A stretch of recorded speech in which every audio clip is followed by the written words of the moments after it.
এমন একটা দোয়া আছে, এই দোয়াটা যদি ফজরে এবং মাগরিবে তিনবার করে পড়া হয়, কয়বার? তিনবার যদি করে পড়া হয়, তাহলে ওই ব্যক্তিকে আল্লাহ রাব্বুল আলামিন হারাম বক্ষণ করাবে না, হালাল রুজির ব্যবস্থা করে দেবে। বলেন সুবহানাল্লাহ।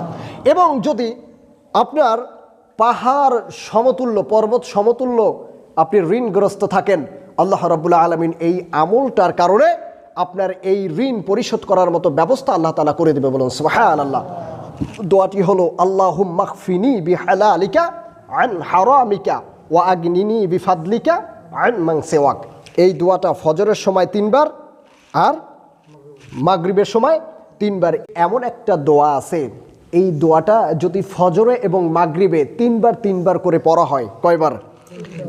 তিনবার যদি করে পড়া হয়, তাহলে ওই ব্যক্তিকে আল্লাহ রাব্বুল আলামিন